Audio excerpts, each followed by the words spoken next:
How to make Gamepass on Roblox. The very first thing, you want to make sure that you are logged into your account Roblox. Once you are logged into your account, head over to Create option. Inside Creator Hub, head over to Creations. Scroll down and it will show you the Gamepass that you have already created before. All you want to do is click on it. Now at the left hand side of your screen, scroll all the way down until you see the option of monetization.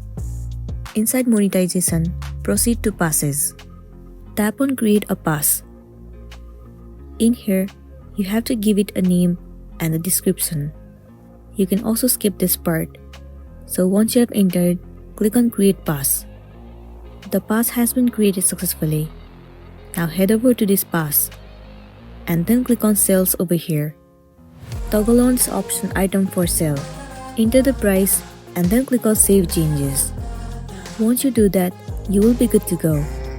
So that's all for today, and this is simply how you can make Gamepass on Roblox.